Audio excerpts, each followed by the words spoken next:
Minha namorada me disse que está grávida, mas sou infértil. Para contexto, sofri um acidente depois da faculdade e não posso ter filhos. Ninguém na minha família sabe disso.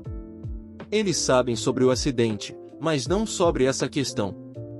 Sempre quis não ter filhos, então não me afetou tanto mentalmente. Concluí meu mestrado no ano passado e nunca namorei antes. Arrumei um trampo muito bem pago direto pela faculdade. Meus pais já queriam que eu casasse depois de conseguir emprego, mas eu queria me focar em mim mesmo e explorar um pouco. Eles não concordaram e eu disse que era minha vontade de vida inteira. Acabei fazendo o que eles queriam pela primeira vez, mas eles não ficaram felizes. Foi no ano passado e eles desistiram quando a pandemia começou. Então, comecei a usar uns apps de namoro, mas não tive sorte. Aí meus pais me apresentaram a filha de uma amiga da família e a gente se deu bem.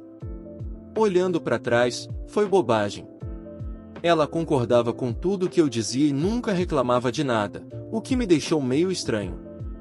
Queria que ela expressasse seus interesses, mas ela sempre dizia que estava interessada em tudo que eu fazia. Bem, não pensei muito nisso. Eu disse que nunca teria filhos, e surpreendentemente, ela aceitou.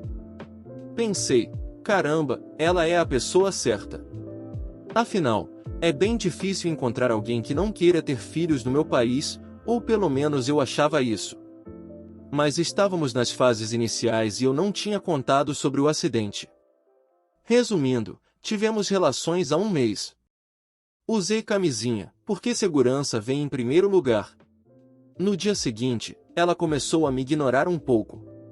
Pensei que fosse por causa do meu desempenho na cama e quis dar um espaço para ela. Aí ela começou a responder minhas mensagens de forma frequente, só com ok e respostas curtas. Pensei que talvez ela quisesse terminar o relacionamento e fiquei triste, mas deixei para lá. Ontem, toda a família dela veio até minha casa e ela afirmou que está grávida e que eu sou o pai. Nem preciso dizer que fiquei completamente chocado e quis desmoronar no chão. Não disse nada enquanto eles estavam falando sobre casamento e coisas que precisam acontecer porque ela engravidou. Primeiramente, gostaria de dizer que sou muito grato a todos os leitores que dedicaram seu tempo para ler e me aconselhar. Fiquei impressionado com a quantidade de comentários e quantos de vocês disseram que talvez a criança nem seja minha. Olhar para a situação de uma perspectiva diferente me deu uma percepção muito maior sobre tudo. Liguei para o meu chefe e tirei folga hoje. Entrei em contato com algumas clínicas para fazer exames e agendar um horário para sexta-feira à tarde. Depois, fui à loja e comprei alguns testes de gravidez. Pedi para ela vir à minha casa amanhã, ou seja, hoje de manhã. Também liguei para meus pais. Antes que eu dissesse qualquer coisa, minha mãe me perguntou se eu tinha alguma boa notícia. Fiquei chocado com o que ela disse e perguntei exatamente do que ela estava falando. Então, ela fez-se de desentendida e percebi que a situação era mais complicada do que eu pensava. Encerrei a ligação e chorei a noite toda, até às 3 horas da manhã.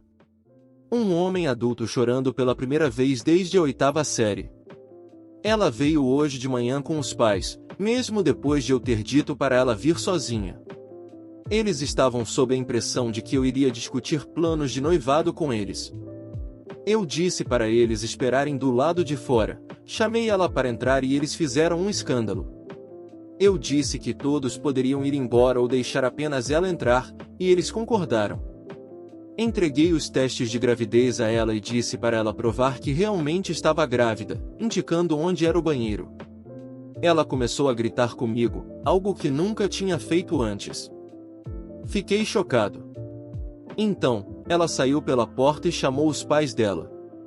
Agora todos estão gritando comigo na minha própria casa, porque eu pedi para ela provar a gravidez, nem mesmo um teste de DNA. Eu disse a todos que seria 1 hora depois. Meus pais e todos eles vieram até a minha casa e eles revelaram tudo. Ela nunca esteve realmente grávida, disseram meus pais. Estavam com medo de que eu estivesse ficando velho demais para casar e queriam que eu me casasse e eles dessem.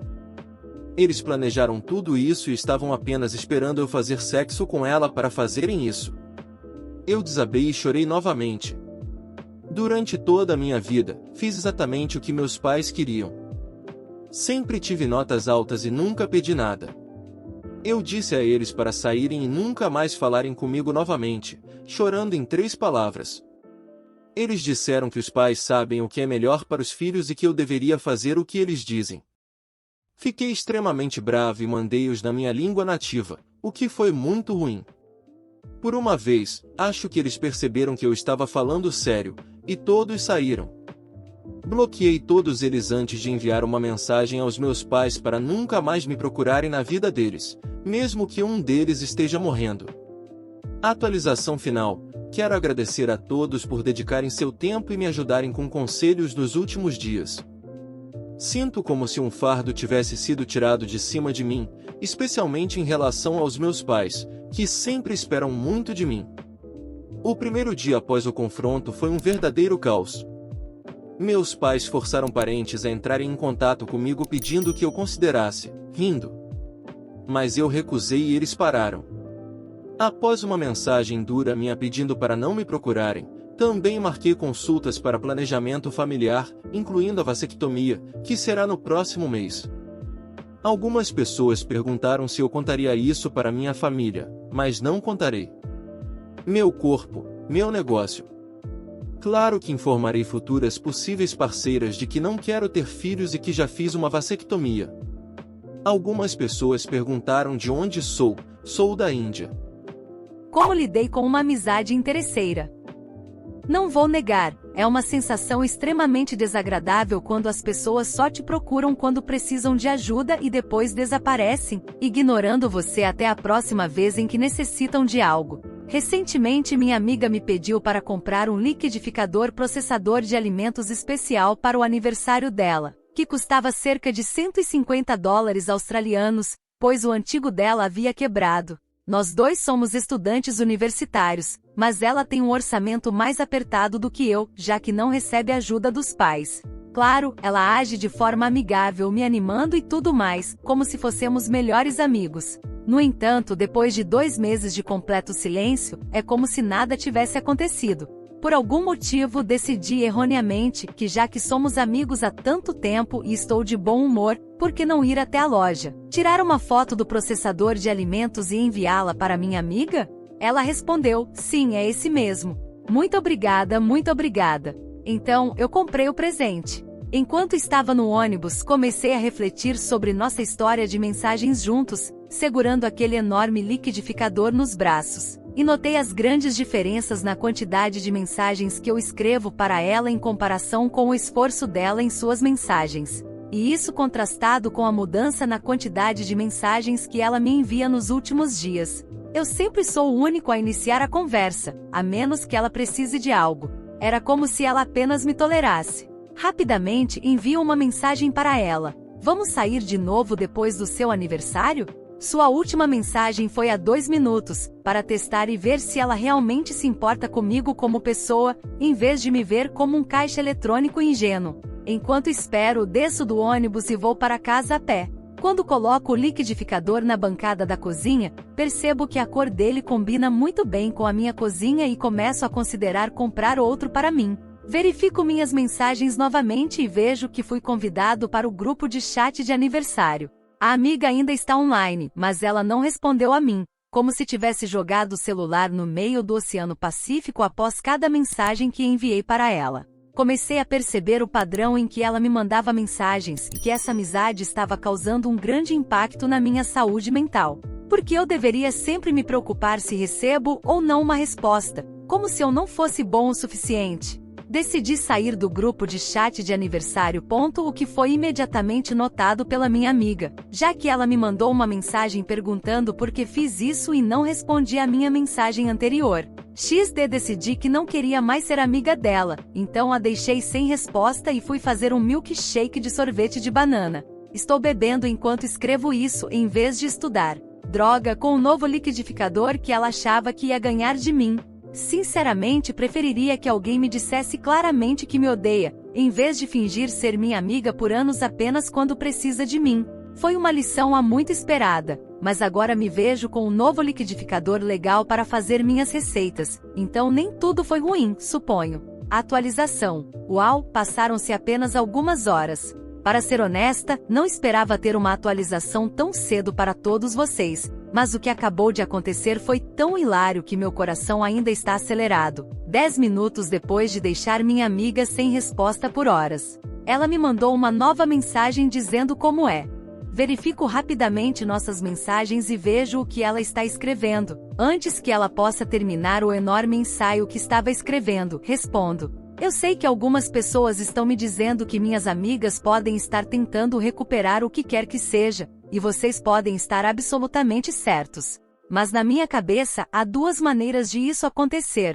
Ela finge ser legal, se desculpa para conseguir o liquidificador e depois me ignora novamente. Ou, conforme o protocolo padrão, ela explode, me chama de mentirosa, surge como uma pessoa terrível por fazer ela acreditar que o liquidificador seria dela. Em qualquer caso, qualquer coisa que ela diga ficará no mesmo jogo de videogame. Ironicamente, quanto mais eu tentava me adaptar a ela, mais ela me via como uma ferramenta. Minha amiga e eu fizemos com que o chefe dela fosse para a prisão. Ela é uma amiga muito querida. Ela é uma mãe carinhosa e cuidadosa de 2 filhos pequenos, além de ser viúva. Ela também era uma imigrante legal, por favor, vamos evitar transformar isso em um debate sobre leis de imigração. Ok, isso é assunto para outro fórum. Apenas sente e ouça a história dela, por favor. Ela veio para cá no início de 2008 com o marido e ambos podiam trabalhar muitas horas, o que ela realmente precisava. Mas logo ficou evidente que havia um lado sombrio nesse emprego. O dono só contratava imigrantes ilegais, dizendo a eles que se trabalhassem duro para ele, ele cuidaria deles. Mas se não o fizessem, ele ameaçava chamar a imigração e eles seriam deportados. Depois, ele disse a eles que todos teriam que trabalhar 48 horas por semana e que ele não acreditava em horas extras. Eles eram escalados para 6 dias por semana no horário normal, e não havia dias de descanso. Descobriu-se que o chefe devia mais de $27 mil aos funcionários pelo período em que estavam trabalhando. O chefe chegou a um acordo para pagar todos os salários atrasados que eles tinham direito até uma data acordada. E aqui está a parte que leva ele à prisão federal. Ele chama cada funcionário individualmente para seu escritório e entrega a eles um cheque pelo pagamento de horas extras que eles têm direito. São mais de 3.300 cheques para cada funcionário. Ele diz a eles para não reclamarem, senão o sujeito vai se dar mal. E eu fui quem entregou a prova ao bandido. O jornal local publicou a história quando ele concordou em fazer a restituição. Então, bastou alguns cliques para encontrar as informações pertinentes que eu precisava. Liguei para o escritório do departamento na capital do nosso estado e fui transferido para os investigadores originais. Expliquei a eles o que me contaram e seus medos. Eles ficaram incrédulos com a audácia dele e prometeram investigar. Normalmente, a má-fé em não pagar horas extras acarreta uma pena máxima de 6 meses de prisão e uma multa de R$10 mil.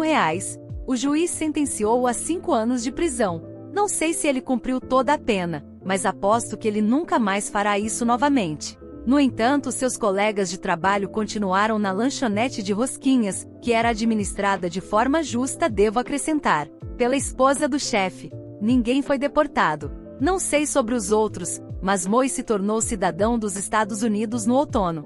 E isso aconteceu cerca de 12 anos atrás. Obrigado por assistir até o final. Não esqueça de se inscrever no canal e ativar as notificações para ficar por dentro de todos os relatos postados. E é claro, não esqueça de deixar seu like, pois assim o Pinguim ficará muito feliz.